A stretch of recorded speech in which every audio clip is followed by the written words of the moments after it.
کرم کا کروں شکر کیسے ادا، اس کرم کا کروں.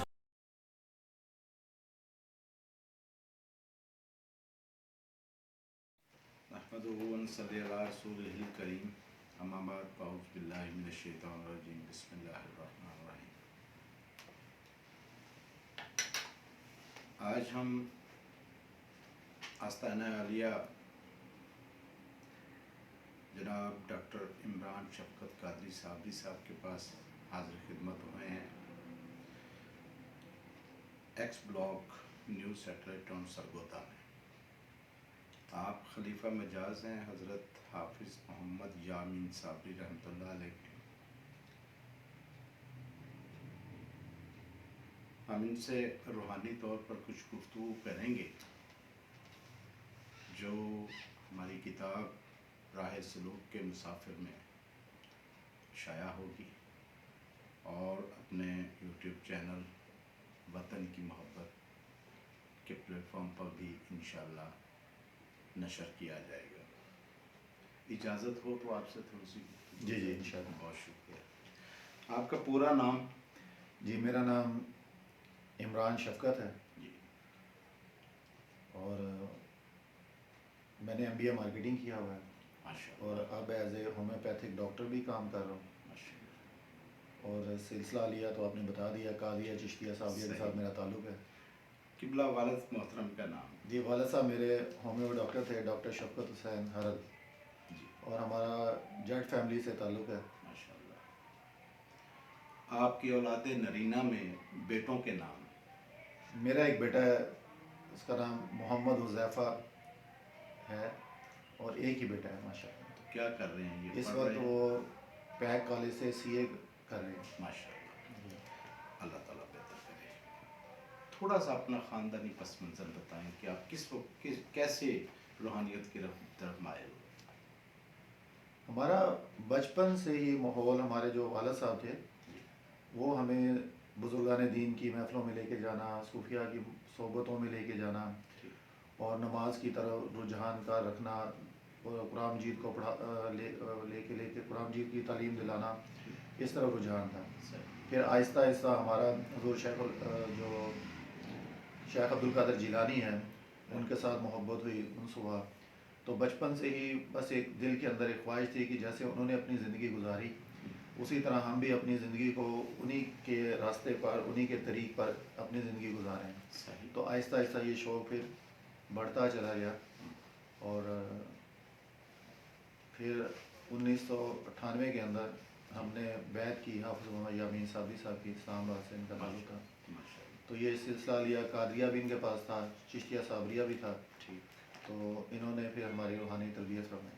ماشاء اللہ. اچھا، آپ روحانیت کسے کہتے ہیں؟ دیکھیں روحانیت آج کل دو طرح کی بن چکی ہے. جی. ایک روحانیت یہ ہے کہ ہم لوگوں کے جن نکال دیں، ان کے مسائل کو حل کر دیں، ان کی اسیب زدہ زندگی کو ٹھیک کر دیں، بندشیں رکاوٹوں کو ٹھیک کر دیں، اس کو روحانیت کا نام دیا جا رہا ہے. صحیح. لیکن میں اس کو بالکل روحانیت نہیں سمجھتا. ٹھیک. یہ عملیات ہے اور اس کا روحانیت میں کسی جگہ پہ چھوٹا سا جز ہے، اس کا کوئی تصور نہیں ہے. روحانیت اصل میں روح کی پاکیزگی کا نام ہے، جو کہ اپنے رب اور اللہ کے ساتھ تعلق کو بنانے کا نام ہے. اس کو روحانیت کہتے ہیں. ہمارے مذہب میں سماع کی اہمیت کیا ہے؟ سماع بیسیکلی چشتیوں کا تو آہنگ ہے، چشتی سنتے ہیں اس کو سماع کو. لیکن پہلے دور میں سماع کی اہمیت زیادہ تھی بنسبت آج کے دور میں. آج یہ صرف ایک رسم بن چکی ہے اور ہم رسماً جاتے ہیں اس کے اندر، سنتے ہیں اور واپس آ جاتے ہیں. اس کا ہمارا پریکٹیکل لائف کے اوپر یا ہمارے اندر تبدیلی کے اوپر اس کا اتنا زیادہ رول اب سماع کا نہیں رہا. پہلے کیسے تھا؟ مطلب اس کو پہلے کس وجہ سے اس مذہب میں شامل کیا گیا؟ اس وجہ سے کیا گیا کہ اس کے اندر پہلے سماع کا مطلب تھا کہ اس کے تقاضے تھے. جیسے نظام الدین اولیاء نے کہا کہ اس میں سماع والا باشرہ ہونا چاہیے، چھوٹے بچے نہیں ہونے چاہیے، بے ریش نہیں ہونا چاہیے اس طرح کی اور بھی آپ نے پابندیاں اس کے اوپر لگائیں، ٹھیک جس کی وجہ سے سما جو نئے مرید ہیں ان کے لیے بھی پابندی تھی. ٹھیک آج کل تو ہر بندہ سن رہا ہے. پھر جن لوگوں نے اپنی روح کو پیوریفائی کر لیا، اپنی روح کے اندر اللہ کی محبت کو جگا لیا، اور ان کی روح جب خشک ہوتی تھی تو اس کو سرور کی ضرورت پڑتی تھی. ٹھیک تو اس لیے وہ پھر ایسے کلام سنتے تھے جو عشقیہ اور معرفت الہی سے بھرپور ہوتے تھے، جو اللہ کی بارگاہ تک ان کو پہنچا دیتے تھے. بہت اچھا. تو جو لوگ یہ سما سنتے ہیں ان کے لیے جائز ہے. صحیح. اور جو آج کل سما کے اندر ہو رہا ہے اور اس میں وجد آ رہا ہے لوگوں کو اور اس طرح کی کیفیات ہو رہی ہیں، تو وہ وجد کو بھی ناپسند کرتے تھے.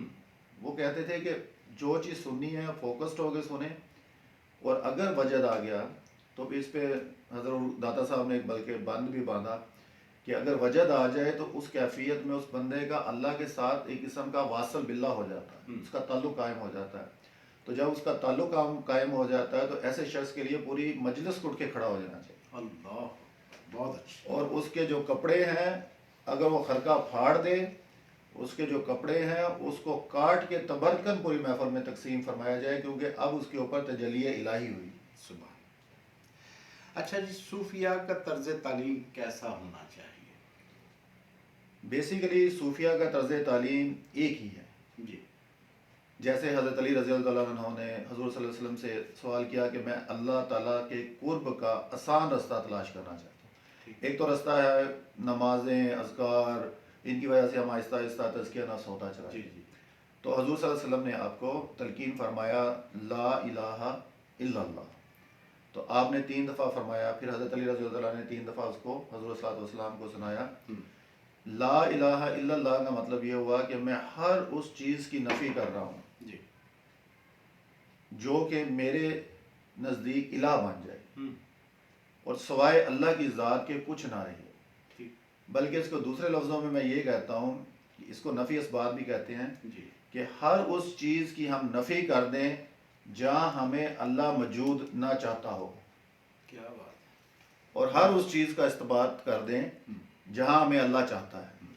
کہ اللہ ہمیں نماز میں چاہتا ہے، روزے میں چاہتا ہے، نیک کمال میں چاہتا ہے، نیکی کی طرف چاہتا ہے، وہاں موجود ہوں. وہ ہمیں شر سے، برائی بری چیزوں سے دور نہیں دیکھنا چاہتا وہاں پہ، تو وہاں پہ ہم موجود نہ ہوں. اچھا جی، اگلا سوال بڑا پیارا سوال ہے کہ خیر و شر کا تعلق اللہ رب العزت سے ہے، ہم شر کی نسبت اللہ سے جوڑ لیں؟ دیکھیں، دونوں چیزیں شر اور نیکی دونوں اللہ ہی کی طرف سے. صحیح. کیونکہ اللہ نے شیطان کو پیدا کیا، اس کی بنیاد میں یہ تھا کہ وہ شر کی طرف جائے گا، جو اس کے مادے کے اندر تھا. بالکل صحیح. تو اس نے شر کی طرف گیا. اس کے بعد یہ 2 گروہ بن گئے. بیسیکلی اصولی طور پہ دونوں کو اللہ نے ہی پیدا کیا. ٹھیک. اور اچھائی اور برائی دونوں اللہ تعالیٰ سے. اسی طرح داتا صاحب نے فرمایا کہ جب ان کے شیخ فوت ہونے لگے تو انہوں نے کہا کہ بیٹا شر اور اچھائی دونوں اللہ کی طرف سے. تو لہٰذا یہ دونوں ہی اللہ کی طرف سے ہیں.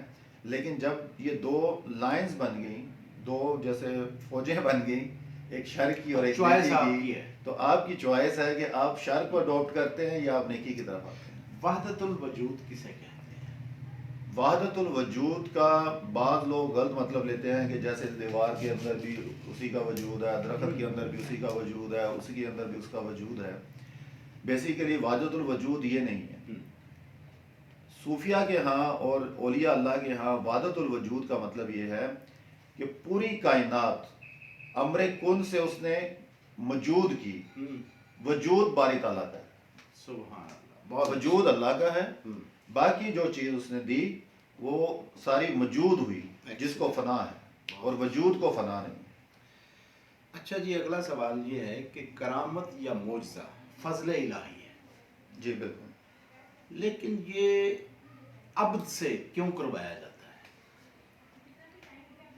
دیکھیں، بعض دفعہ انسان سے اس لیے کرامت کا ظہور کروایا جاتا ہے کہ دین کو اس وقت تقویت کی ضرورت ہوتی ہے، کہ لوگ منحرف ہو رہے ہیں، لوگ اللہ پہ اعتقاد نہیں کر رہے. اسی طرح حضور صلی اللہ علیہ وسلم سے معجزہ کروایا گیا, چاند کے 2 ٹکڑے کر دیے گئے, اور بزرگان دین سے کرامات کا ظہور ہو جاتا ہے, جس کی وجہ سے دین کو اور اللہ کی جو دین ہے اس کو طاقت ملتی ہے. کیونکہ کوئی بھی کرامت کوئی بندہ خود نہیں کر سکتا. اللہ رب العزت جب چاہتا ہے, جس وقت چاہتا ہے, اس سے کرامت کا ظہور فرما دیتا ہے. اس کے الفاظ منہ سے نکل جائیں تو وہ پورے کروا دیتا ہے. تو اس میں باذن اللہ کی طرف سے ہی وہ ساری چیزیں ہوتی ہیں. اگلا سوال بڑا پیارا سوال ہے. معرفت الہی ایک علم ہے یا کیفیت کا نام ہے؟ شروع میں جب آپ اللہ کے راستے پہ چلتے ہیں جی تو یہ ایک علم ہی ہے, ٹھیک ہے. لیکن اس علم کو جب آپ بڑھاتے چلے جاتے ہیں تو آپ کو شروع میں کیفیت نصیب ہوتی ہے کہ اس کے قرب کا احساس, کہ اس نے کہا کہ میں تمہاری شارک سے قریب ہوں. تو اس احساس کو جگانا اور اس کیفیت کو محسوس کرنا کہ اللہ ہمیں محسوس ہو رہا ہے, تو یہ پہلے علم ہے. اس کے بعد یہ کیفیت میں ڈیولپ ہوتا ہے. صحیح. پھر کیفیت سے بھی آگے میں آپ کے سوال کو لے کے جانا چاہوں گا کہ کیفیت سے پھر یہ حال میں تبدیل ہوتا ہے. پھر یہ محسوسات کہ اللہ ہمارے بالکل اتنے قریب ہے, اتنا قریب ہے کہ یہ ہر وقت بندے کا مقام بن جاتا ہے, کہ وہ ہر وقت محسوس کرتا ہے کہ اللہ میرے بہت قریب ہے. تو یہ جو چیز ہے, پھر اللہ تعالیٰ کہتا ہے میں اس کے ہاتھ بنتا ہوں, ہار بنتا ہوں, اس کے پاؤں بن جاتا ہوں, اس کی ہر چیز بن جاتا ہوں. اور یہ ساری چیزیں ذکر اذکار سے, نوافل سے, نیک اعمال سے, اس پہ چلتے ہوئے یہ انسان سے حاصل. بہت اچھا. اگلا سوال یہ ہے کہ کیا ہم طریقت کا نام لے کر شریعت سے دور تو نہیں ہو رہے ہیں؟ جی بہت سارے اگزامپلز ہیں. بہت سارے لوگ ایسے ہیں جو کہ طریقت کا نام لیتے ہیں, اپنے آپ کو رند کرواتے ہیں کہ ہم رند ہیں, لیکن اس رند کے چکر میں وہ نمازوں کو چھوڑ دیتے ہیں. اور اس پہ ایک بڑی پیاری بات ہے کہ میں اکثر اپنے مریدین کو بھی کہتا ہوں جو کہ کیفیات میں رہتے ہیں اور بعض دفعہ ان سے نماز میں تھوڑا بہت کمی بیشی ہو جاتی ہے. میں کہتا ہوں دیکھیں نماز ملی کب؟ جب حضور صلی اللہ علیہ وسلم معراج کی رات اللہ سے ملے اور اتنا قرب حاصل کیا, اتنا قرب حاصل کیا, اور اس وقت اللہ نے ہمیں نماز عطا فرمائی. تو ہم پھر واپس دنیا میں آ کے انہوں نے ابدیت اختیار کی, اس کیفیت کو اپنے اوپر حاوی نہیں ہونے دیا. تو جب وہ کیفیت کو حاوی نہیں ہونے دیا تو لہٰذا شریعت جو ہے وہ جڑ ہے طریقت کی. جب تک شریعت نہیں ہوگی اس کے اوپر جو اتنی مرضی طریقت کا مقام مرتبہ بناتے جائیں وہ قائم نہیں ہو سکتا. بہت اچھا. اگلا سوال یہ ہے کہ ہماری عبادتیں اور ثقافتیں دکھاوا بنتی جا رہی ہیں, کیا ایسا کرنا ٹھیک ہے؟ دیکھیں اس میں 2 امر ہیں. ایک تو یہ ہے کہ اگر ہماری عبادتیں اور ثقافتیں لوگوں میں موٹیویشن پیدا کرنے کے لیے کہ وہ دین کے نام پہ خرچ کریں تو پھر تو وہ عبادت ہے. لیکن اگر یہ ہے کہ اپنا نام جانا جائے, اپنی پہچان کروائی جائے تو وہ پھر گناہ ہے. وہ ایک دکھلاوا ہے, اور دکھلاوا جو ہے وہ اسلام میں ویسے بھی جائز نہیں ہے. اور یہ ہماری اس لیے عبادتیں بھی دوسرے لفظوں میں بنتی جا رہی ہیں کہ دکھلاوا بنتی جا رہی ہیں کہ ہم نے تزکیہ نفس کو چھوڑ دیا. واہ. اگلا سوال یہ ہے کہ موت سے پہلے مرنا کسے کہتے ہیں؟ جی موتو قبل ان تموتو, موتو قبل ان تموتو. موت سے پہلے مر جانے سے مراد یہ ہے کہ انسان اس دنیا کے اندر رہتے ہوئے اپنا حال ایسا کر لے جیسے مرنے کے بعد اس کا کوئی اختیار نہیں ہوتا. تو وہ اپنے اختیار کو اللہ کے اختیار کے تابع کر دے, اس کو کہتے ہیں کہ موت سے پہلے مر جانا. یعنی دوسرے لفظوں میں اپنی خواہشات کو ترک کر دینا, یا کئی نہیں, خواہشات رہتی ہیں, خواہشات کبھی ختم نہیں ہوتی. ٹھیک. خواہشات کو ہم نے شیطانی وے سے اٹھا کے رحمانی وے میں لے جانا ہے. ٹھیک. خواہشات نہیں ختم ہوتی. بہت اچھا. اچھا جی, اگلا سوال آپ سے کرتا ہوں کہ کسی بھی شعبے میں جی آپ موروثیت کا قائل ہیں؟ میں کسی بھی شعبے میں موروثیت کا قائل نہیں ہوئی. اس کی وجہ قابلیت کی بنا پہ ہے. ہمارے شیخ فرماتے تھے یامین صابری صاحب کہ یہ جو ولایت ہے یا کوئی بھی چیز ہے یہ باپ دادے کی جاگیر نہیں ہے. جو اہل ہے اس کو ٹرانسفر کی جائے، اس کو بھیجی جائے. اسی لیے ہمارے تصوف کا جو آج حال ہو چکا ہے وہ اس لیے ہے کہ ہم موروثیت کے اوپر چل رہے ہیں. صحیح. ہم نے وہ پیمانے چھوڑ دیے. جیسے نظام الدین اولیاء نے ایک دفعہ اپنے خلیفہ کو خلافت دی تو آپ نے اس میں بڑے پیارے الفاظ لکھے. میں ایک کتاب میں پڑھ رہا تھا، کتاب مجھے یاد نہیں نام اس کا. تو آپ نے فرمایا کہ جیسے میرے شیخ نے مجھے تربیت کرتے کرتے کرتے ما سوا اللہ کر دیا، اور اسی طرح میں نے اس شخص کی تربیت کرتے کرتے اس کو اب ما سوا اللہ تک پہنچا دیا ہے کہ اب یہ اللہ کے علاوہ کسی کو نہیں چاہے گا اور دنیا کی طرف دوبارہ لوٹ کے نہیں جائے گا. تو لہٰذا اب اس مقام پہ جیسے میرے شیخ نے مجھے خلافت اجازت دی تھی، میں اب اس کو خلافت اور اجازت دے رہا ہوں. جب تک کوئی بندہ اس مقام اور مرتبے تک نہ پہنچ جائے وہ خلافت کا حقدار ہی نہیں ٹھہرتا، جو کہ خلافتیں ہم آج کل دے رہے ہیں. روح کی اصل حقیقت کیا ہے؟ مرنے کے بعد یہ کہاں منتقل ہو جاتی ہے؟ روح کے بارے میں جو بھی سوال ہے، بعض کہتے ہیں جی اگر نیک لوگوں کی روحیں ہوں تو وہ عرش الہی کے ساتھ سبز پرندوں کی طرح یا سبز کے ساتھ اس کے ساتھ ہینگ کر دی جاتی ہیں، لٹکا دی جاتی ہیں. تو ویسے تو نیک لوگوں کی روحیں جو ہوتی ہیں وہ جب چاہیں جہاں چاہیں اپنا تصرف فرماتی ہیں. جی. تو ارواح جو ہیں اس کے بارے میں آپ صلی اللہ علیہ وسلم سے ہی اور قرآن مجید کے بارے میں، قرآن میں بھی فرمایا گیا کہ روحیں جو ہیں ان کے بارے میں اللہ تعالیٰ نے فرمایا یہ میرا امر ہے، میرا حکم ہے، اس کے بارے میں زیادہ سوال نہ کرو کہ یہ کیا ہے. ٹھیک. میرا سوال کرنے کا مقصد روح کے متعلق یہ تھا کہ روح جب انسان کی نکل جاتی ہے قبر میں یہ وجود چلا جاتا ہے، جی جی. تو سزا روح کو ملے گی یا جسم کو؟ دیکھیں اللہ رب العزت نے جا بجا پورے قرآن مجید میں ذکر فرمایا کہ میں بیج آپ ڈالتے ہیں میں فصل بنا دیتا ہوں. اسی طرح انسان کا یہ جسم اور روح دونوں بلٹ ان رہتی ہیں. ٹھیک. اور جب بھی آپ کسی اولیاء اللہ کے مزار پہ، اپنے رشتہ دار کے مزار پہ یا قبر پہ جاتے ہیں تو جیسے ہی آپ قرآن مجید کی تلاوت کرتے ہیں تو وہ روح فوراً اس قبر میں حدیث مبارک کے مطابق واپس آ جاتی ہے اور وہ اس جسم کے ساتھ کنیکٹڈ ہوتی ہے.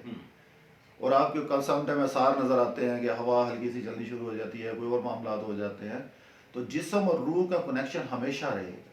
جیسا کہ ہم قبرستان کی طرف جاتے ہیں تو السلام علیکم یا اہل القبور ضرور کہا کہنے کا حکم ہے. بالکل. تو اس کا مطلب یہ ہوگا روح موجود ہے وہاں پہ، جی ایسے ہی. تو تبھی وہ جواب جی وہ سنتے ہیں تو وہ جواب دیتے ہیں، لیکن آپ صلی اللہ علیہ وسلم نے فرمایا کہ تم اس کا شعور نہیں رکھتے. وہ اس کا جواب دیتے ہیں لیکن تم اس کا شعور نہیں رکھتے. اچھا جی، 2-3 ذاتی سے سوال کروں گا مختصر. جی. ہماری آنے والی موجودہ نسل یا آنے والی نسل اپنے مستقبل سے مایوس کیوں ہے؟ ہماری آنے والی نسل جو ہے نا جی، اس کا مین جو پرابلم ہے وہ یہ ہے کہ ہمارے جو والدین پہلے تھے اور اب کے والدین میں فرق بہت ہے. ٹھیک. اور دوسرا ہمارے معاشرے کے اندر مادیت بہت زیادہ بڑھ گئی 2000 کے بعد کہ جب ہم ماڈرن ایجوکیشن کی طرف آئے. ٹھیک. اور میرٹ سسٹم بن گیا.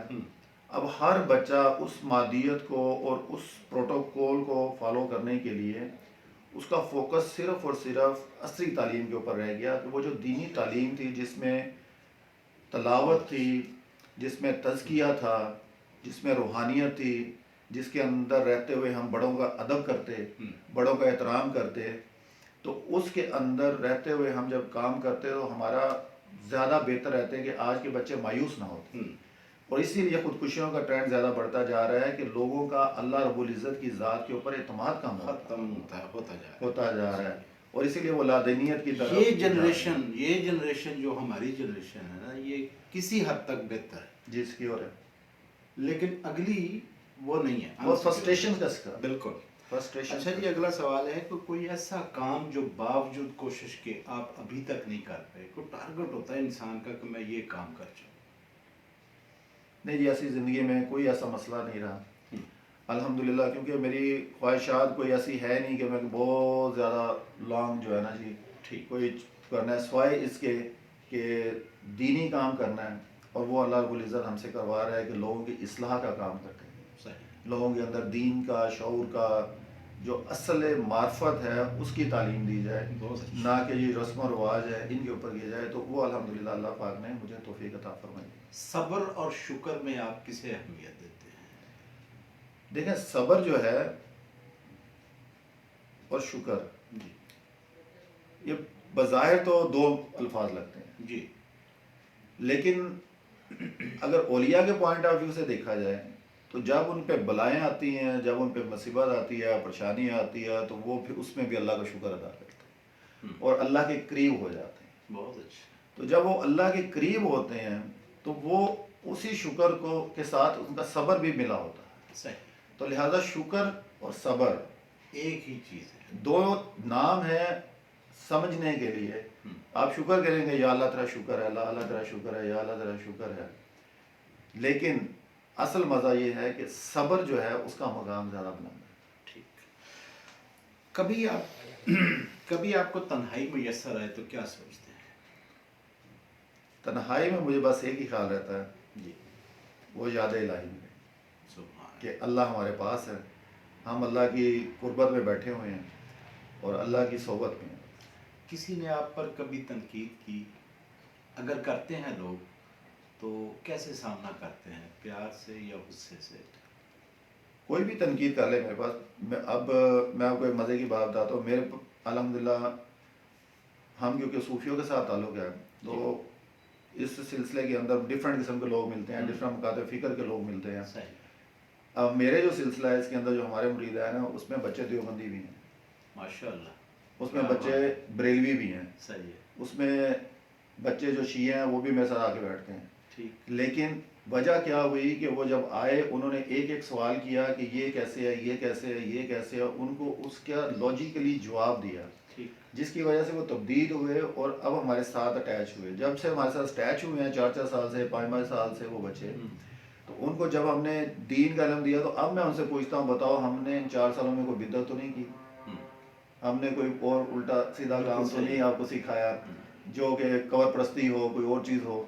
تو وہ آپ کہتے ہیں نہیں جی یہ تو خالصتاً توحید ہے کہ ہمارے اندر بھی تو اللہ ہے اور ہمارے باہر بھی اللہ ہے اور اللہ ہی محسوس ہوتا ہے۔ اچھا جی، اپنے چاہنے والوں کے لیے ایک میسج؟ جی میرے چاہنے والوں کے لیے یہی میسیج ہے کہ جیسے نبی کریم صلی اللہ علیہ وسلم نے فرمایا کہ اور تب وہ دنیا میں تشریف لائے کہ قرآن مجید کو روز پڑھیں، جی، اس کی تلاوت کریں ترجمے کے ساتھ، اور کسی بھی صوفی سے شیخ کے ساتھ اٹیچمنٹ رکھیں جو ان کا تزکیہ کرے، ان کے اندر سے یہ دنیا کی خواہش کم ہوتی چلی جائے اور آخرت کی رغبت اور آخرت کی خواہش بڑھتی جائے، کیونکہ آگے اس دنیا سے بھی زیادہ مشکل ٹائم آنے والا ہمارے پاس، صحیح، جو کہ قبر کے بعد اور حشر میں ہمارے پاس آئے گا۔ بالکل ٹھیک، تو جب ہم اس کی تیاری کر لیں گے اور اللہ کے گروہ میں رہیں گے اور اللہ کی طرف رہیں گے تو وہ ہمارے لیے زیادہ بہتر رہے گا کہ بجائے ہم اس دنیا میں سکسیزفل ہوں، ہمیں آخرت کے لیے بھی اتنی ہی کوشش کرنی چاہیے جتنی کہ ہم اس دنیا کے لیے کوشش کریں۔ بہت شکریہ جی، آپ نے اپنا قیمتی وقت دیا ہمیں، بہت مہربانی، بہت شکریہ۔